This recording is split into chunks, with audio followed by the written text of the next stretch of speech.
What's up, everybody? Gigi here from Own Your Alchemy, here to help you master your mindset so you can design your destiny one thought at a time.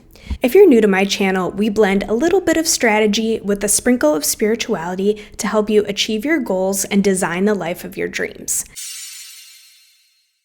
Today, I'm going to be talking about how to become the type of person that maintains a healthy relationship, especially if you have a history of being anxiously attached. Well, I have a story to share with you. When I first manifested my relationship, I struggled a lot with insecurity and anxious attachment. I was worried that I could lose him or he'd find someone better because I lacked the self-esteem and self-worth to realize the value that I brought to my table. And unfortunately, that bled out into my relationship in the beginning. But I was able to turn it around, and I'm going to teach you how to do the same. I want you to take some time to get clear on what your history of past relationships has been like, because chances are you're bringing that into your current relationship, especially if the dynamic isn't what you've been hoping for. Maybe one of you is a little more anxious or a little bit more avoidant. Those are just labels, and once you start labeling someone, you're going to see them through that perception. But part of that is because we drag our past into our present. So take the time to write out what your dating history has historically been like. Do you attract people that are emotionally unavailable, or maybe they're anxiously attached and they cling really hard to you and they want too much of your time and energy? Because you're participating in that dynamic whether you realize it or not. You're going to write it all out and notice, like I said, any patterns that pop up along the way. And how much do those patterns parallel what you're dealing with right now? For me, it was a history of attracting people who weren't investing as much as I was emotionally, or maybe there was some elements of emotional cheating. Now, my current partner was not doing that whatsoever, but I perceived every little slight as something he was doing wrong, even though he technically wasn't. Because I had a history of untrustworthy partners, I was projecting that onto him. And then you're going to write out some new affirmations or a new story that you want to tell yourself about the type of person you are and the type of person you want to be in the relationship. I knew the type of person that I wanted to be was someone who was super chill, who was trustworthy, who was fun to be around. In the moment, it was hard to embody because of that past history that I had. I had to start writing down some affirmations or little phrases to say to myself to calm myself down in the moment, even when nothing bad was going on. That's the cruel part of the mind. It will generate stories, and those stories will generate feelings inside of you that aren't necessarily positive. The minute you latch onto that negative story, it's going to spiral and create a whole whirlwind inside of you before your partner even realizes what's happened. You have to train your body to feel the feeling first. So you can do that through breath work or meditation. Find a way to regulate your nervous system before you start telling that new story, because that will allow it to embed into your subconscious much more easily. Some people even go so far as to listen to affirmations at nighttime that address those underlying limiting beliefs that you may have about love.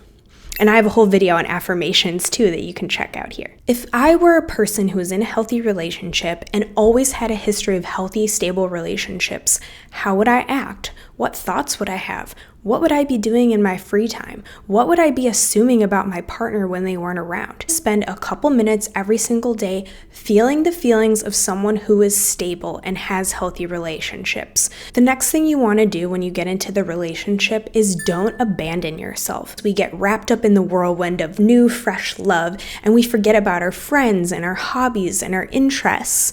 We can start daydreaming and even abandon our work. It's important that you stay grounded and you keep doing the things that you did before you met this person, because you were confident, you were interesting, you had things going on. That's what attracted them in the first place. If you start letting all of those things go and make them the center of your world, that's a recipe for disaster. Make sure you maintain all of the things that you love. It'll also give you something fun to talk about with your partner.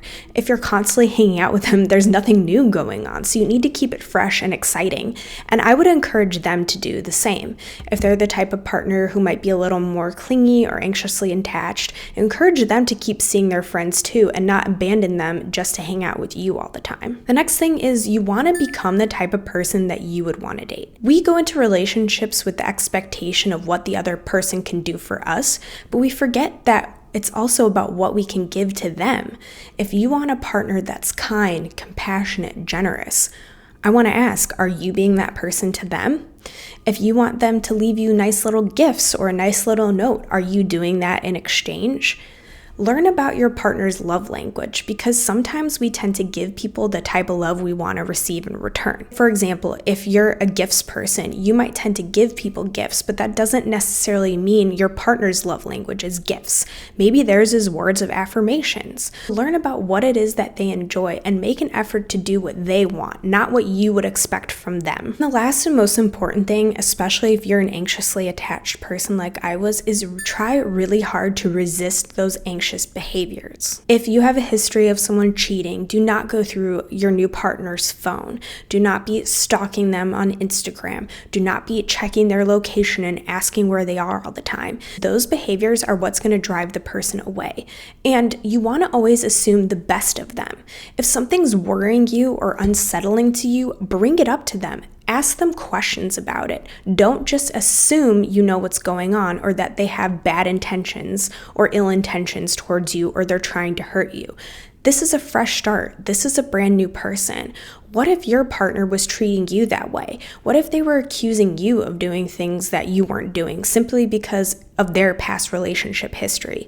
You need to be fair with them. You need to treat this as a fresh, clean slate. Just to recap, this is how you maintain the healthy relationship once you call your SP in. Do not abandon yourself. Continue to do all the hobbies and things you enjoyed when you attracted them in, because that's what makes you magnetic and confident and keeps you joyful. Number 2, be the type of person you would want to date. Don't just do things because you want something in return. Give what you want to receive. If you want gifts from your partner, leave them little gifts. Do nice things. Leave them a nice note. It's not always about what you can get, but what you can give as well.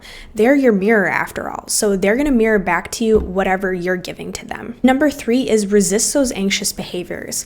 Always assume the best of your person. This is a fresh slate, a clean slate, so don't keep dragging your past into your present. I hope this video was helpful for you, and if you want to learn more about affirmations, which is how I shifted my identity into the type of person that maintains healthy relationships, be sure to check out my next video here. Take care.